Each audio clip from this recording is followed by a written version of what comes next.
Hello friends, welcome to my channel. आज हम बात करेंगे the shipping corporation of India limited के बारे में।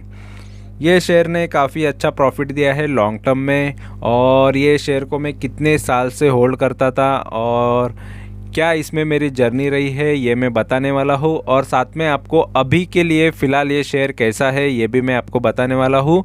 तो वीडियो एंड तक देखो, और वीडियो अच्छा लगेगा तो ज़रूर चैनल को सब्सक्राइब करना। तो सबसे पहले यहाँ पर हम देख लेते हैं इसका वेबसाइट, और वेबसाइट पे आपको नज़र आ रहा रहेगा कि ये गवर्नमेंट ऑफ इंडिया की कंपनी है। ठीक है, यहाँ पर भी आपको हमारा इंडियन फ्लैग नज़र आ रहा है। ठीक है, तो मेजॉरिटी स्टॉक में पहले मोस्ट ऑफ गवर्नमेंट स्टॉक भी लिया करता था, ज़्यादा से ज़्यादा अच्छे स्टॉक होते हैं करके। और ये कंपनी देखो, इसका बिजनेस क्या है यहाँ पर आप देख सकते हो। ठीक है, तो ये गवर्नमेंट के कुछ प्रोग्राम्स है यहाँ पर ये शो कर रहे हैं। ठीक है, तो यहाँ पर आपको ये इनका बिज़नेस क्या है ये मैं दिखा देता हूँ। तो ये इनके सर्विसेज है यहाँ पर, ये आप देख लो। ये कंपनी के tankers, bulk carriers, container, offshore, break bulk, और ये coastal and passenger service, chartering और लाइटरेज और ड्राई डॉकिंग और शिप बिल्डिंग कंसल्टेंसी। तो ये कंपनी का मेन सर्विसेज है, ये कंपनी का बिज़नेस है, तो यही से कंपनी कमा लेती है। ठीक है, तो यहाँ पर आप देख सकते हो इसके ये जो है बिज़नेस सॉल्यूशन इनके, तो ये कंपनी का मेन बिज़नेस है। यहाँ पर आप देख सकते हो जो भी यहाँ पर ये नज़र आ रहा है। ठीक है, तो शिपिंग के रिलेटेड ही है, और ये मेन बिज़नेस कंपनी का है। और ये कंपनी ये बिज़नेस से कमाती कितना है ये सबसे इम्पॉर्टेंट चीज़ होती है, क्योंकि हर किसी को इंटरेस्ट कमाने में है, बाकी किसी चीज़ में नहीं है। फिर भी मैं एक बार ये कंपनी की डिटेल दे ही देता हूँ मेरे चैनल पे। अभी यहाँ पर मैं दिखा देता हूँ कंपनी यहाँ पर क्या प्राइजेस है। यहाँ पर आप देख सकते हो ये मनी कंट्रोल है, और मनी कंट्रोल पे इसका फ़िलहाल प्राइस चल रहा है लगभग 130 का। ठीक है, ये 31 अक्टूबर 2020 का प्राइस है। ठीक है, और यहाँ पर आपको नज़र आएगा इसका जो लो है 85 रहा है और 160 का हाई। तो हाई से ये काफ़ी अभी भी डाउन पे मिल रहा है, 30 रुपये डाउन पे आपको मिल रहा है यहाँ पर, और 30 रुपये की मूवमेंट आएगा तो ये हाई तोड़ देगा। ठीक है, और अगर हम यहाँ पर इसके शॉर्ट एनालाइज की बात करेंगे तो देखो स्ट्रेंथ इसके अंदर 9 स्ट्रेंथ है, काफ़ी अच्छी बात है। इसका आरओई काफ़ी अच्छा है लास्ट 2 साल के हिसाब से, और वीकनेसेस 5 है, जिसके अंदर एक बता रहा है यहाँ पर इसका नेट प्रॉफिट फॉलिंग बता रहा है, ये एक चीज़ ख़राब है, quarter on quarter net profit गिर रहा है। अपॉर्चुनिटी 4 बता रहा है, काफ़ी अच्छी बात है।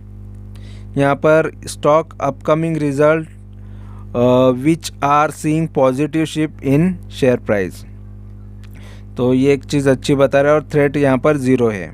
ठीक है, और अगर हम यहाँ पर इसके ओवरव्यू की बात करेंगे तो इसका ईपीएस काफ़ी अच्छा ग्रो हो रहा है ईयर ऑन ईयर बेस पे।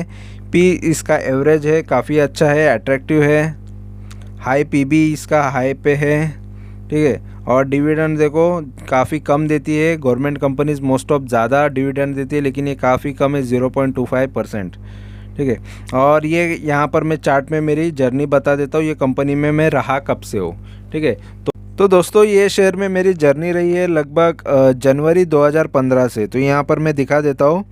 ठीक है, तो जनवरी 2015 में मैं ये शेयर में एंट्री करता हूँ, और ये शेयर में यहाँ पर मेरी एंट्री होती है लगभग यहाँ पर दिखा देता हूँ एग्जैक्ट प्राइस क्या है मैं बता देता हूँ। तो 60 रुपये के भाव पे लगभग 1000 क्वांटिटीज़ उठा लेता हूँ। ठीक है, तो स्टार्टिंग में देखो वो टाइम पे ऑलरेडी मैं 2014 से मार्केट में हूँ, और लेकिन ये बहुत सारी चीज़ें करके यहाँ पर देख सकते हो ये जो शेयर को मैंने 60 के भाव पे उठाया, लेकिन तुरंत मैंने 58 के भाव पे बेच दिया, 2 रुपये के लॉस पे मैंने बेच दिया जस्ट 2 दिन होल्ड करके, क्योंकि ये मुझे लगा कि ये मोमेंटम अच्छा है।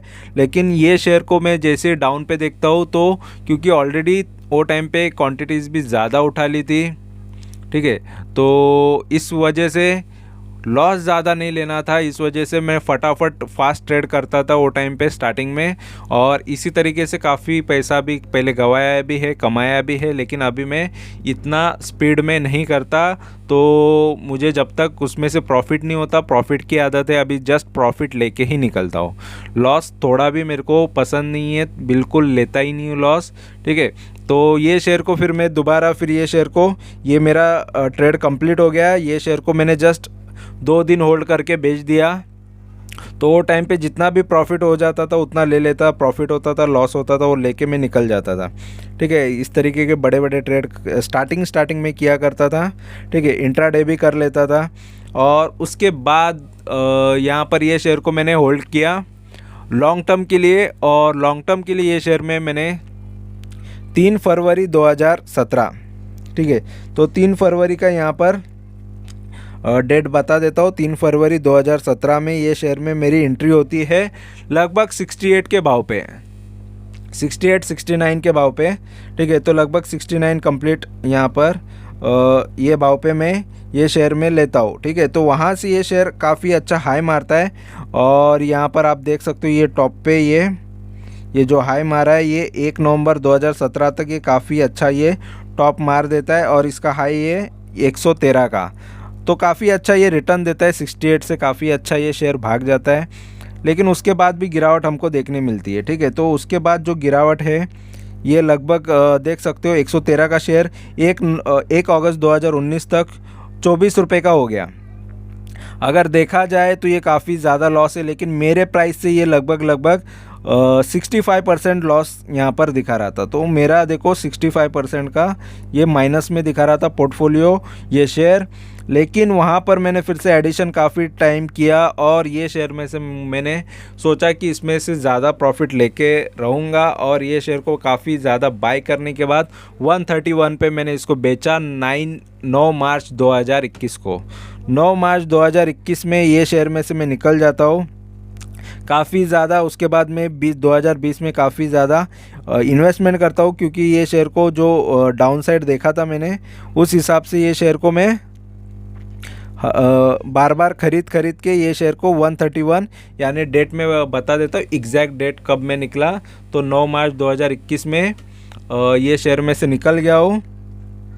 तो यहाँ पर ये शेयर में से मैं ये मार्च मंथ में निकल जाता हूँ, ठीक है। और ये जो कैंडल यहाँ पर 134 नज़र आ रहा है, वहाँ पर ये 131 में मैं निकल जाता हूँ। उसके बाद भी शेयर आगे बढ़ता है, तो वहाँ पर हमारा जितना प्रॉफिट है इम्पोर्टेंट है कि मैंने इसमें से लिया है कि नहीं, क्योंकि मार्केट में तो बहुत सारा पैसा है। देखो 161 मतलब और भी 30 रुपया एक्स्ट्रा मिल सकता था, लेकिन चलो ठीक है, काफ़ी और भी थोड़ा वेट करना पड़ता था, ठीक है। और 8-9 महीना वेट करना पड़ता था, क्योंकि मार्च में मैंने बुकिंग किया तो दिसंबर तक और 9 महीने बाद 30 रुपये का मूवमेंट आ गया था। लेकिन जब हमको सही लगे वो टाइम पे निकलना चाहिए, तो ये शेयर में से लगभग मैंने ये शेयर में 135% के प्रॉफिट बुकिंग किए हैं। एग्जैक्ट अगर मैं बता दूं तो शिपिंग कॉरपोरेशन में मेरे प्रॉफिट रहा है लगभग 135%। तो देखो ये जर्नी है, और तब से मैं यही करता हूँ कि प्रॉफिट में ही निकलना है। सारे शेयर्स में मैं प्रॉफिट में ही निकलता हूँ, कम से कम 21% तो लेता ही हूँ। कितना भी लॉस से वो शेयर रिकवर हो जाए तो मैं उसमें से प्रॉफिट लेता हूँ। तो ये जर्नी हमको देखने मिलती है। इस तरीके के डाउन साइड आते हैं, लेकिन वहाँ पर मैं काफ़ी अच्छे क्वान्टिटीज़ खरीद के वो शेयर में मिनिमम तो मेरा टारगेट लेता हूँ, क्योंकि क्वान्टिटीज़ मेरे पास ज़्यादा होने की वजह से मेरे लिए वो मिनिमम प्रॉफिट भी काफ़ी ज़्यादा ही हो जाता है। तो इस तरीके से मैं ओवरऑल जो भी है मेरे शेयर्स, मेरे पोर्टफोलियो के शेयर्स प्रॉफिट में ही निकालता हूँ, ठीक है। और अगर हम यहाँ पर नीचे और भी चीज़ें देखेंगे तो कंपनी के बारे में यहाँ पर डिटेल में देखेंगे तो देखो प्रेसिडेंट ऑफ इंडिया यानी ये गवर्नमेंट की कंपनी है। इसमें ज़्यादा से ज़्यादा गवर्नमेंट का यहाँ पर बिग शार्क है, ये इन्वेस्टर है। और अगर हम इसमें प्राइस परफॉर्मेंस की बात करेंगे तो देखो ये शेयर एक वीक में 4.25% के रिटर्न दिया है। एक महीने के अंदर यहाँ पर देख सकते हो 14% के रिटर्न है। 3 महीने के इसके रिटर्न लगभग 25% के आसपास है। जनवरी से इसने थोड़ा लॉस दिया है। जनवरी से अभी तक जो भी इन्वेस्टेड है उनके लिए 3.5% के आसपास लॉस दिया है इसने। 1 साल वालों को इसने 1-1.5% का प्रॉफिट दिया है, लेकिन 3 साल से इन्वेस्टेड है उनके लिए 125% का यहाँ पर रिटर्न इसने दिया है। ठीक है, और यहाँ पर थोड़ा एक कुछ न्यूज़ है इसके बारे में। ठीक है, और यहाँ पर डिविडेंड का न्यूज़ है और गवर्नमेंट के शिपिंग कॉरपोरेशन की बिड है। तो ये पुरानी अगस्त की न्यूज़ है। गवर्नमेंट में invite financial bid for shipping corporation sale in March quarter.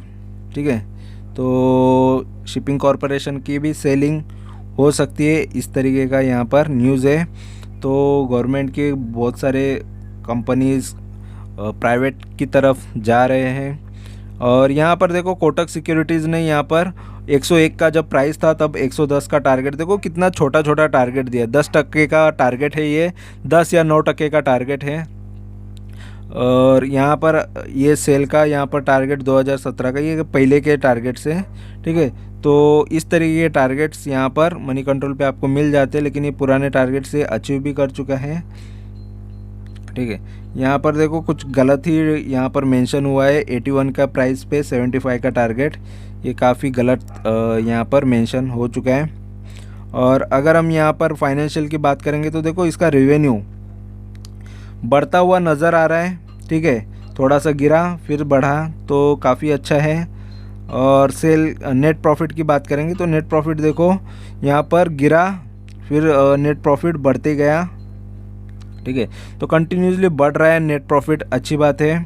Profitability अच्छी है, खाली 2019 में थोड़ा ख़राब था, बाकी सब अच्छा नज़र आ रहा है। और यहाँ पर शेयर होल्डिंग की बात करेंगे तो देखो प्रमोटर की होल्डिंग यानी ये गवर्नमेंट की होल्डिंग है, और यहाँ पर ये पब्लिक की होल्डिंग भी 25% है, और ये DIS की होल्डिंग भी काफ़ी अच्छी है, और यहाँ पर FIS की भी होल्डिंग काफ़ी अच्छी है, लगभग 3-3.5%। तो सबका यहाँ पर इन्वेस्टमेंट है। कंपनी में कोई प्लेज नहीं है, गिरवी रखा नहीं है शेयर्स। और यहाँ पर 8 म्यूचुअल फंड का यहाँ पर पैसा लगा है, और यहाँ पर 63 फॉरेन के इन्वेस्टर है, 3 यहाँ पर अभी कम हुए हैं। और अगर हम यहाँ पर इसका मनी कंट्रोल का डेटा तो देख लिया है, अभी हम इसके यहाँ पर स्क्रीनर का डेटा देख लेते हैं, जो इसमें से क्या और भी चीज़ें देखनी है हमको, जैसे कि इसका ROC कम है। ठीक है, और ROE भी कम है, कम से कम 15-20 होना चाहिए, और भी ज़्यादा हो, जितना ज़्यादा हो उतना अच्छा है। 8-8.5% ये रिटर्न ऑन कैपिटल एम्प्लॉयड, और 9-9.5% ये रिटर्न ऑन इक्विटी कर रही है। ठीक है, और इसका मार्केट कैपिटल 6000 करोड़ की मार्केट कैपिटल है। ठीक है, और यहाँ पर डिविडेंड भी काफ़ी कम ही है इसके अंदर। और अगर हम इसके प्रॉज एंड कॉन्स की बात करेंगे तो इसका बुक वैल्यू अच्छा है, और गुड क्वार्टर इसके एक्सपेक्टेड है। प्रॉफिट का CAGR काफ़ी अच्छा है 5 साल के हिसाब से। सेल्स ग्रोथ थोड़ा यहाँ पर 5 साल के हिसाब से ख़राब है, 7.5% से सेल्स बढ़ रहा है। टैक्स रेट सिम्स लो, तो यहाँ पर company has low return on equity, ROE return on equity ख़राब है। कंटिंजेंट लायबिलिटी है 3000 करोड़ की, और यहाँ पर लोन भी ज़्यादा है। यहाँ पर ये कैपिटलाइजिंग द इंटरेस्ट कॉस्ट, ये पॉइंट आ गया, मतलब लोन भी कंपनी पे ज़्यादा है। और फिलहाल ये कंपनी मार्केट कैप के हिसाब से नंबर 2 पे आती है ये बिज़नेस शिपिंग के अंदर। ठीक है, और यहाँ पर क्वार्टरली रिजल्ट्स देखेंगे तो देखो 919 करोड़ से लेके 1400 करोड़ तक का कंपनी ने सेल किया है, तो सेल्स ग्रोथ काफ़ी अच्छा दिखाया है फिलहाल तो। और 18% ऑपरेटिंग प्रॉफिट मार्जिन से यहाँ पर 20% ऑपरेटिंग प्रॉफिट मार्जिन यहाँ पर कंपनी को मिला है। ठीक है, तो यहाँ पर जून 2020 तक में काफ़ी अच्छा था इसका ऑपरेटिंग प्रॉफिट मार्जिन, यहाँ पर दिसंबर 19 में भी अच्छा रहा है। ठीक है, तो कभी कभी एक्सपेंसेस काफ़ी कंट्रोल में होने की वजह से ये प्रॉफिट और ज़्यादा मिल जाता है, लेकिन फिर भी नेट प्रॉफिट यहाँ पर लॉस में ही हमको ज़्यादा नज़र आ रहा है। यहाँ पर देख सकते हो, यहाँ पर नेट प्रॉफिट ज़्यादातर लॉस में स्टार्टिंग में नज़र आया था, लेकिन फ़िलहाल कंपनी अभी प्रॉफिट में ही है, लेकिन प्रॉफिट थोड़ा कम नज़र आ रहा है। ठीक है, तो फिलहाल यहाँ पर प्रॉफिट में गिरावट हमको 3 क्वार्टर से नज़र आ रही है। और प्रॉफिट एंड लॉस की बात करेंगे तो देखो 2011 से लेकर 2022 तक 3,500 से लगभग 5,000 करोड़ तक का कंपनी ने सेल किया है। अभी 5,400 चल रहा है इसका टीटीएम। 21% से 27% तक का यहाँ पर ओपीएम है, इसका ऑपरेटिंग प्रॉफिट मार्जिन है। अदर इनकम भी है कंपनी को, थोड़ा बहुत एक्स्ट्रा इनकम भी कमा लेती है कंपनी। और 156 करोड़ का यहाँ पर बैच चुका रही है, तो बैच भी ज़्यादा है कंपनी का, ठीक है। तो फिलहाल थोड़ा सा यहाँ पर कम नज़र आ रहा है, लेकिन यहाँ पर लोन बढ़ गया है 21 के मुकाबले 22 में लोन थोड़ा बढ़ गया है। और नेट प्रॉफिट यहाँ पर देखेंगे तो देखो स्टार्टिंग में कंपनी ने लॉस किए हैं, 3 साल किया है, और यहाँ पर 2019 में भी यहाँ पर लॉस किया है कंपनी ने। उसके बाद देखो 2020 से कंपनी कंटिन्यू प्रॉफिट कर रही है और प्रॉफिट अच्छा भी है।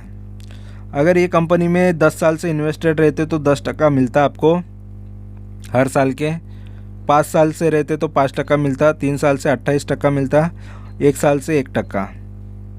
तो रिटर्न कोई इतने खास यहाँ पर नज़र नहीं आ रहे, जस्ट 3 साल के बेहतर रिटर्न है। और बैलेंस शीट की बात करेंगे तो बैलेंस शीट में बोरोविंग देखो कंपनी की 4,700 करोड़ से फ़िलहाल कम हुई है 3,200 करोड़, ठीक है। तो बोरोविंग कम होती हुई आ रही है और रिज़र्व बढ़ रहा है, तो ये चीज़ अच्छी है। और शेयर होल्डिंग पैटर्न की बात करेंगे तो शेयर होल्डिंग भी प्रोमोटर की सेम ही है। एफआईज बढ़ा रहे हैं, काफ़ी अच्छी बात है, एफआईज ने काफ़ी ज़्यादा इसके शेयर्स खरीदे हैं। डीआईज बेच रहे हैं, डीआईज ने कम किया है, पब्लिक ने भी बढ़ाया है, ठीक है। तो सभी का यहाँ पर इन्वेस्टमेंट है। और अगर हम इसके टिकर टेप की बात करेंगे तो इसका ओवरव्यू यहाँ पर आप देख सकते हो कि ये फ़िलहाल ये यहाँ पर इंट्रिंसिक वैल्यू इसका अच्छा है, अभी भी बाई कर सकते हैं, वैल्यू इसकी अच्छी आ रही है। रिटर्न वर्सेस एफडी रेट अच्छे नहीं है, डिविडेंड रिटर्न भी इतना अच्छा नहीं है, एंट्री पॉइंट गुड है और नो रेड फ्लैग आ रहा है। अगर ये कंपनी में मैक्स रिटर्न की बात करेंगे तो समझो कि आपका 811% ही रिटर्न मिलता 1 लाख के ऊपर। अगर आप इन्वेस्ट करते तो आपको 8 लाख रुपया मिलता, ठीक है। तो सोचो और कितना टाइम लगता है यहाँ पर, ये 22 साल, तो 22 ईयर्स के अंदर आपका पैसा यहाँ पर इतना बनता है, यहाँ पर ये दिख रहा है, ठीक है। तो इस हिसाब से सोच लो ये कंपनी रिटर्न के हिसाब से किस तरीके की है, ठीक है। तो आपको ये वीडियो अच्छा लगा है, इन्फॉर्मेशन अच्छी लगी है तो ज़रूर चैनल को सब्सक्राइब करो। मेरे तरफ से तो ये शेयर के लिए ना बाइंग का रिकमेंडेशन है ना सेलिंग का, जो भी है मैंने यहाँ पर बता दिया है। और ये फ़िलहाल मेरे शेयर पोर्टफोलियो में नहीं है, मेरे पोर्टफोलियो में था तो मैंने इसको कब का बेच दिया है और अच्छा खासा प्रॉफिट भी ले लिया है। और आगे के लिए यहाँ पर जो भी आपको नज़र आ रहा है उस हिसाब से आप सोच लो कि ये लॉन्ग टर्म में लेना चाहिए या नहीं लेना चाहिए, ठीक है। तो फ़िलहाल ये रिटर्न कितना देता है ये मैंने दिखा दिया है, तो उस हिसाब से आप अपने डिसीज़न लिया करो। तो वीडियो अच्छा लगा है तो ज़रूर चैनल को सब्सक्राइब करो, लाइक करो, कमेंट करो, दोस्तों के साथ शेयर करो। Thank you very much for watching my video. Thank you, bye bye.